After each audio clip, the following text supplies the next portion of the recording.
And Dr. Barber, you're going to give us a quick rundown. If there have been any new developments? Yep.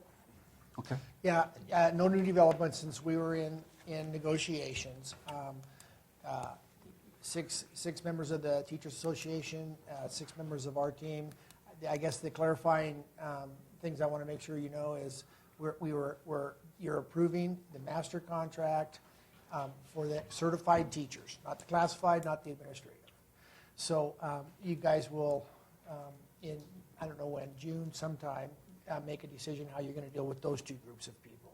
We don't come in and negotiate. What we've done in the past is what the board's done here for many years, and in almost every district, I believe, in Idaho, is they, what's good for one is good for all, but that'll be a board decision. That was not what we were negotiating.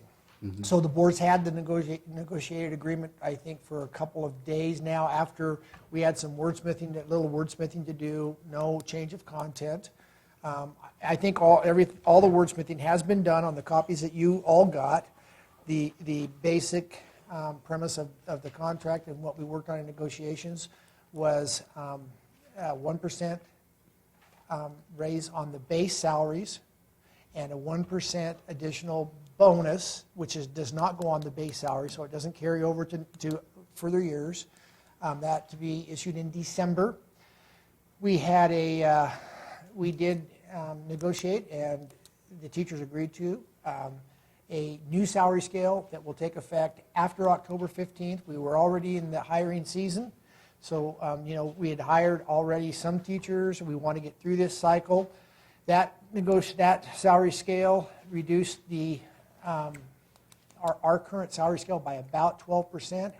However, is still, as you look at the whole scale, is still, we believe, and so did the Teachers Association, high enough to continue to attract great people up here. So that I think what that does in the future is that it does bring stability to the general fund. Mm-hmm. We don't want to be out in front of voters again asking for more. We have the stabilization cap. That's really like an override levy.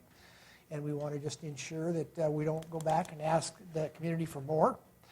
So that was agreed upon. And I guess I would just kind of stand for any questions. You've all reviewed what we've got in here. Those were the 2 really major points. We did some language clarification. Mm-hmm. So I guess I would stand for any questions. Mr. Blackmon was in negotiations. He can answer them. If it's financial, Mr. Chatterton can answer those mm-hmm. questions. He was also mm-hmm. in negotiations. So I don't have a comment. I mean a question, but I do have a comment. I'm just gonna. So I participated at those negotiations on behalf of the board, and I will say that we couldn't have been better represented by our team, Dr. Barber, Mike, John, Fritz Peters, and Pete Jurovich. Yes. I haven't forgotten anyone, have I? Nope, that's it. No, so I think they did a fabulous job on behalf of the board, and was a very thorough process. And I think, and to conclude, it was a win-win for both parties. And we worked as a team. It wasn't the district and the association. It was a negotiation team, and we came together. And I think we came up with a very comprehensive and fair agreement.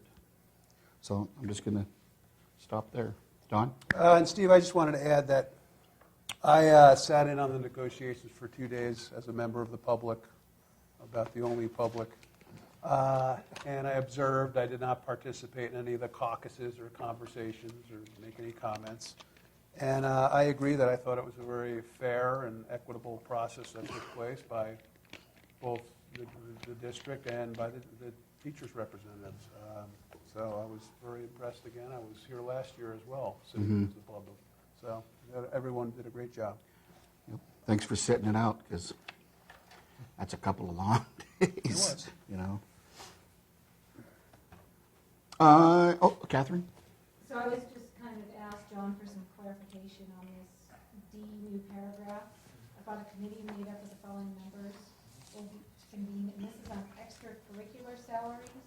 Is that something that's going to be discussed to change that salary schedule as well, or That's a great question, Catherine. Here's what we agreed to do. We did not agree to change that salary schedule. What we agreed to do was sit down with the association and start to review it. So I think the reason that we look to review that is our stipends are, like our salary scale, have grown over time. I think we want to review two different things, the amount of those stipends and exactly what those stipends are. How many coaches are we stipending for? What are the extracurricular activities? So it's a committee that we've just agreed to sit down with the association and review it to begin with. John, you can add something if you want to. I mean, Yeah, we probably just run that agreed committee. to leave it as is for now, but to review it with the association, like Dr. Barber said, and so that they can bring that committee, they negotiated who would be on the committee because it is a benefit, and then we can bring those recommendations forward to the next negotiation period. Okay. Sure. Also, can somebody remind me of the vote for the teachers' union? The vote on this, Right. it was 12. We all agree. Here's how it works. We have issues that this is called interest-based bargaining as opposed to the old bargaining, which was called collective bargaining. And collective bargaining is our side against your side. And the philosophy of interest-based bargaining is we really are a team. We don't want to burn any bridges while we're in negotiations. So the way the process works is we spend a good part of one day bringing issues from both sides forward. We thoroughly discuss those issues, make any changes, and then we'll go and caucus, come back, and try to work through them. So it's an up, down, or sideways vote on most of those. And so the issues that we added to this, and I think you guys know that one of the other things that the other main issue that we did was we liked it very much. I think I will talk about it if I can just for a few minutes. Sure. Sick leave. They came to us with a wellness, really, it's a wellness incentive is what I think we would call it. We do have, like all districts, we have some usage of sick leave. Teachers are granted 9 days of sick leave a year, and the usage is probably an average of 5 a year. So they brought forward something they wanted to discuss, which was if teachers would use 2 days or less per year, would that, which we are in favor of, because we think the best learning happens when the teacher's there, not the guest teachers, would we be willing to look at one additional personal leave day? Teachers are granted 3 personal leave days. So we did say yes to that, and the reason we said yes to that is because if they're only sick 2 days, let's just say they're sick 5 days, we're paying for a substitute for 3 days. We're paying for a substitute 5 days. If they're sick 2 days or less, those other 3 days more than pay for that extra personal leave day. So the way it works is we'll take one of those topics at a time, and we'll agree to it, or we will not agree to it, and everything that's in the contract was agreed to by both sides. Okay. And then it went to all the teachers Yes. They had ratification. early this week? It went on Tuesday, I think, and they met in closed session, as they do, so that they can explain the negotiating process. They came out of closed session and had a vote, and maybe Mr. Smith can tell us it was 122 to 3 or something like that in favor of the ratification. Do you remember that? Because Monday, Okay, Yeah. Thank you. That's what, So- I just couldn't remember the exact Now number. that's 125 members, and I think they have close to a little under 200. So, but that was actually a majority of the members showed up for the vote, which is good.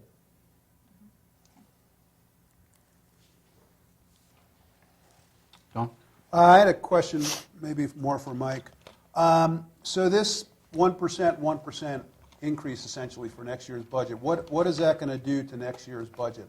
I know we've made some cost-saving measures with both the shadow index or this new index we're going to have, but that's not going to kick in until next year. And I know with the early retirement incentive that these replacements are coming in at a lower rate, so I know there's some savings there. How do you see this playing out in next year's budget? Well, actually, the movement on certified salary schedule it's a cost to the district of roughly about 2%. 2% equates to about $550,000, of which approximately 60 to 65% of that is actually reimbursed by the state with the increases that we'll receive from them. The 1% equates to about $270,000 that would come from the general fund. And like you said, the early retirement incentives, they're going to basically wash out the very first year because of the bonuses that we're going to pay out or the incentive payments we're paying out versus the new hires that are coming in will be a less. So that's going to be pretty much a wash, but the year after that is, it's going to be a savings to the general fund of, probably $250,000 to $300,000 each year, each and every year after that. And then if you look at the new salary schedule that we adopted, for every new staff member that we hire from now on or after October 15th, it's probably going to be about a $7,500 savings to the general fund every year. So I think the combination of those two, it's going to be an impact to the general fund this year, but next year it will be an offset. Okay. One other just follow-up question. The 2% and the roughly $550,000, that would be if, tonight we're just talking about the certified staff. That would be if down the road we apply it to all the... No, the $275,000 or the $550,000 that I was quoting is only the certified staff Okay. that we have on right now. Okay. And what does that represent percentage-wise compared to the classified? It's definitely the majority, at least 70% of it, Okay. 70% of the overall cost. Okay.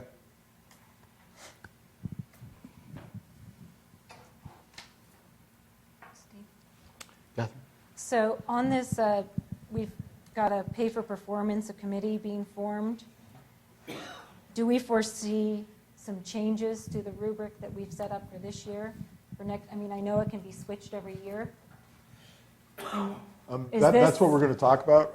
Our rubric was set for this year, and we get to change it every year if we so choose. And we turn that into the State Department by September 1. So because paper performance is now a benefit, it's taxpayers' dollars being put into teacher bonuses, they can negotiate who is on the committee to decide what that rubric looks like. So they will be, the association will be very involved in the tweaks and the changes that we make to those rubrics, even though they were last year as well. But this way it assures that representation as we move forward in developing that paper performance rubric. We have the ability under state statute to change it every year according to what we see and what we think would be a better measure. So some of the discussions that we've had are growth models as opposed to proficiency bars, which take into account other programs like ELL programs and things like that, which we think are probably more fair. So we're going to all come to the table and start having that discussion. But that was just to line out who would be represented on that committee. And then So- let me add something to it if I can, Trustee Graves.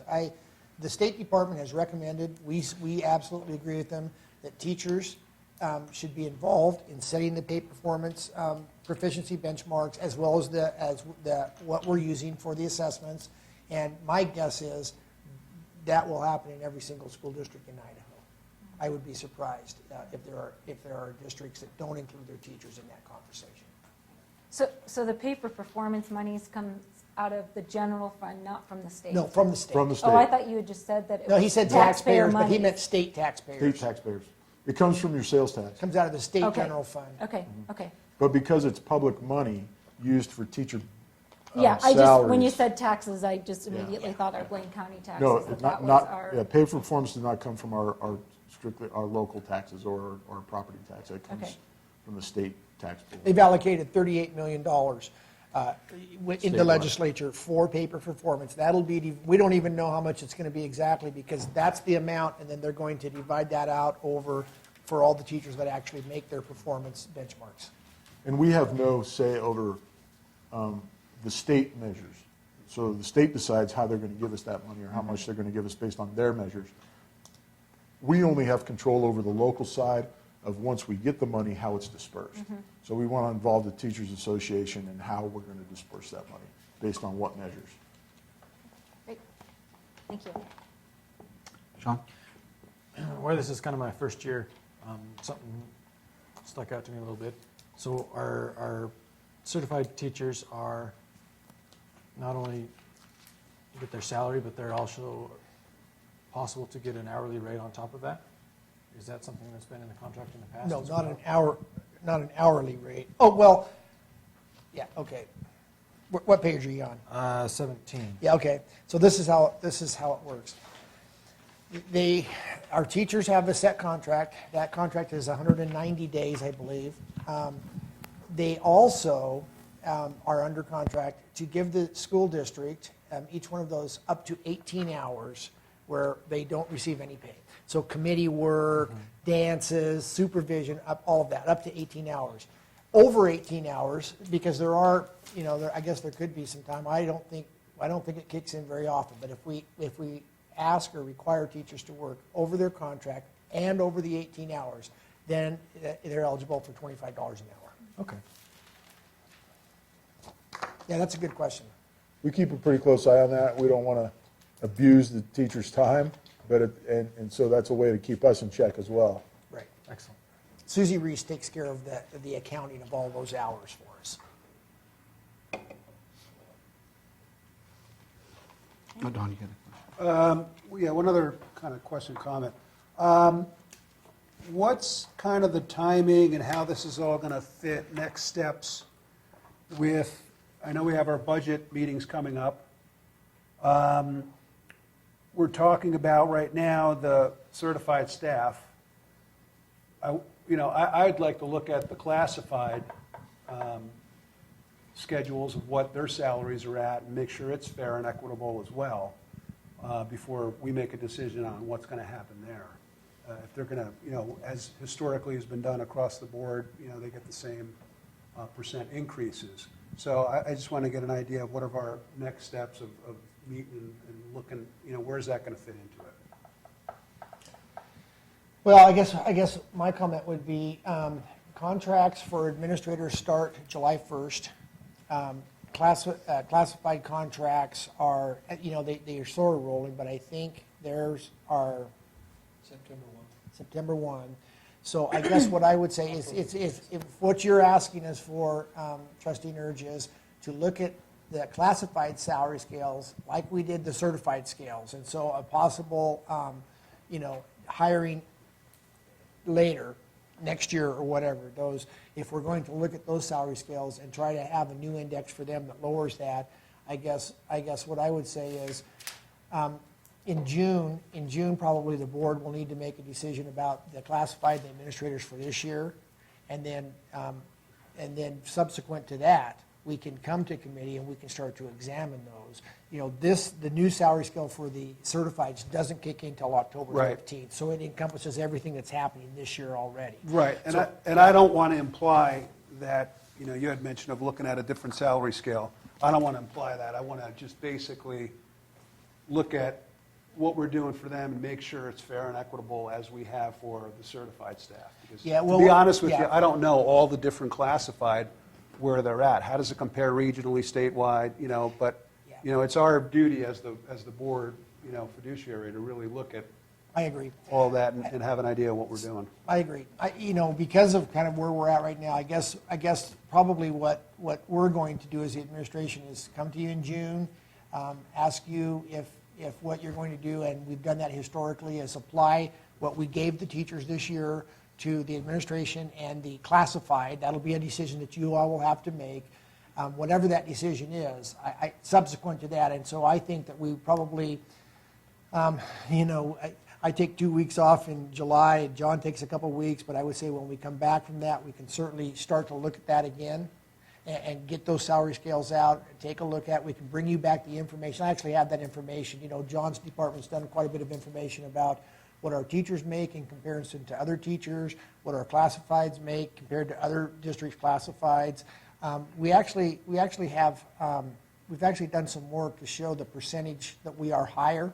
So, and we have that for each one of those groups, that we absolutely can bring that back to you and we can have a discussion about what you want to do, what direction you want to move. Yeah, I would like to see that to be able Sure. to make an informed There's vote. no problem with that at all.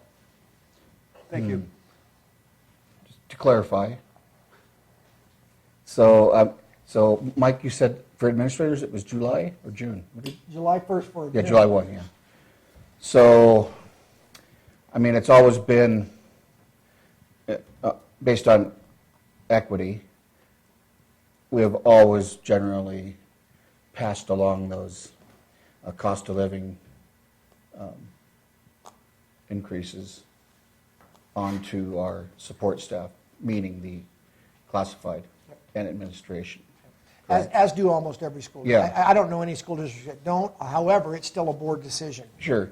No, but I think it's a good idea, Don. That's a really good suggestion that we, take a look at, how their salaries are structured, and I guess that could be done in the June meeting. So I don't know if it, because so what's going to happen in June? I mean, we've got to talk. We're going to be expected really to make that decision in June. In June, you'll need to make a decision about whether this year, coming up, starting July for administrators and September 1st for classified, what the board's going to do with their salaries. I think what you guys are asking for is going to be, and we may be able to do it by June, but that's going to take some work and some time to put all that information together for you all to look at it. So I guess you'll have to give me direction. So if you're talking about changing classified, because we didn't change the we didn't change the certified scales for this year. We changed them Right. for another I wouldn't. year. I don't think the board would expect you. That's a comprehensive review. Yeah. And that we couldn't do that by June. Yeah, But- that would be some work in his department and Yeah. upstairs, and so, but, I guess the guidance I would be looking for is, what you want us to bring to you in June. Do you want us to bring a recommendation, that historically we're doing what we've done before, because this kicks in for this year? Do you want us, do you want a recommendation that we don't do that? And I think we're pretty much up to speed too on the costs, the bottom line costs. And We can bring that certainly Yeah, in I think June. that We would- can certainly bring that back in June, I would say, what the cost of the classified, the administrative would be, for the 1% that we're giving certifieds. Yeah, I guess I would like to know sort of the history of how we kind of went over the history of raises for the certified teachers and whatnot. And I would like to know the same, maybe for administrators as well as certified. or classified. I mean classified. Okay, so what do you want? What are you asking me for? I just want to Well, make sure. okay, I'm clear. so in 2006, classified got a 2% raise. In 2007, they got a 1%. In 2008, it was a freeze. In 2009, it was a free. Right. That kind of. It's exactly the same for each one of those groups. So Same at as the it was for last year, teachers. all groups got 2% on the base. The year before, all groups got 0. The year before, all groups got 0. Okay, well, I guess just something that kind of shows that, so I don't need to be, Okay, sure, we can. put that showing together. that, and then how much that would cost. And Steve, I'm comfortable on my own sitting down too with Mike or John and just kind of asking some of the questions I have and not necessarily have to come to this meeting with a whole stack of Right. documents. Although I think we would all probably like to know Sure. the answers. Oh, yeah. No, I of mean, if what we could come you up with talk some about. kind of summary. We yeah. could show you 20 years. We could show you 20 years, and it'd take Mike an hour or two to show you what the percentage raise has been over the last 20, probably 15, 20 years. Maybe it'll take longer. I don't know, Mike. I don't think we need 20 My guess years. is I thought you probably would have. But here's what I can tell you right now. Over the history of this district, like I think most districts, is if it's before the last 3 years, I'll just tell you right now, it was 4% every single year for a number of years, 12, 15, 20 years, whatever that was. So it was for the teachers, the classified, and the administrators. Okay. Yeah, and I think it's fair enough to ask for a more comprehensive review for the next cycle. Absolutely. Yeah. Mhm. Yep. Yeah, I didn't mean to Oh, it's good. confuse you, okay? All right.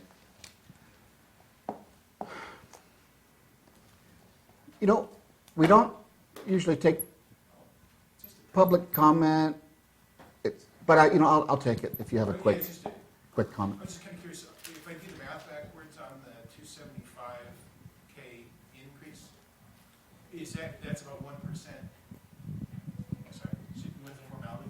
Oh, okay, Holmes Lunt, member of the community.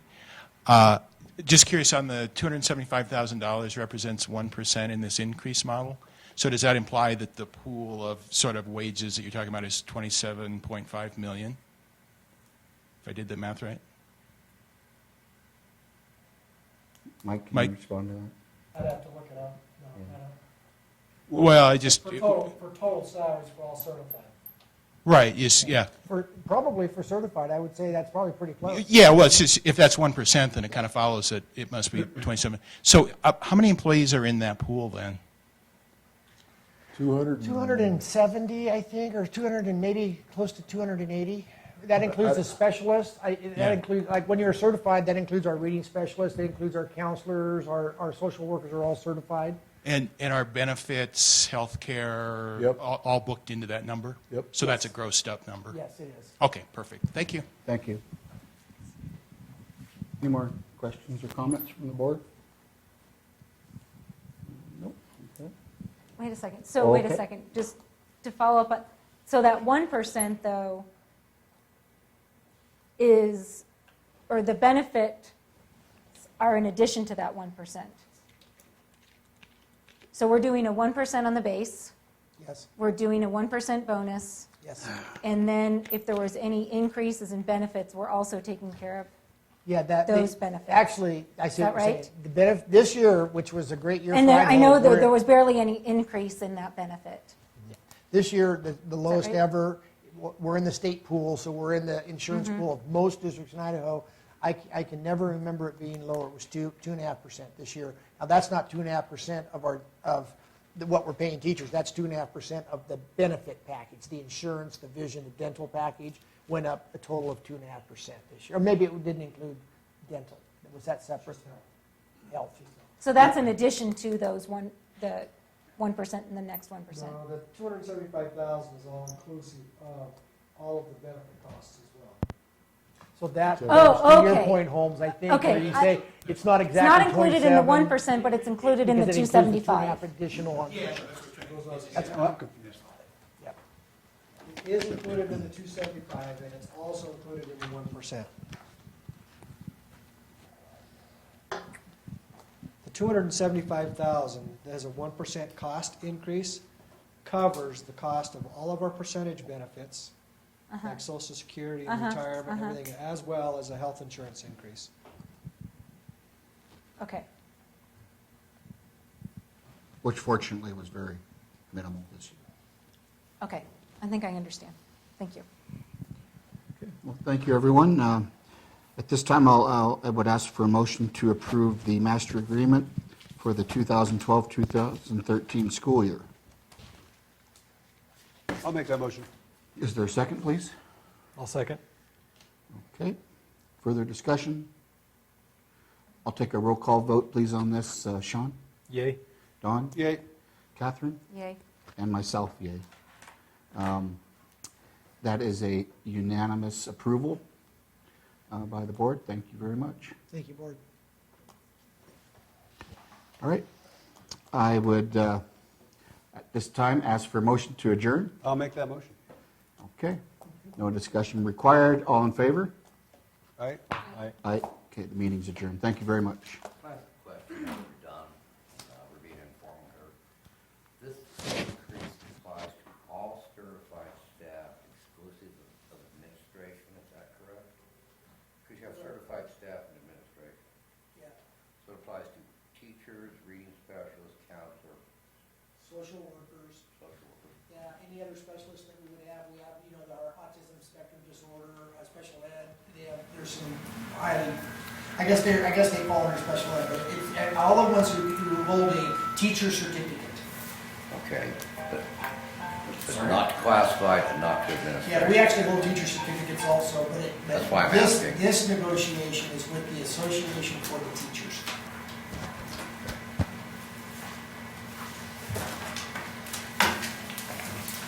Thank you, Board. Thank you very much. Appreciate it. Okay, Mike?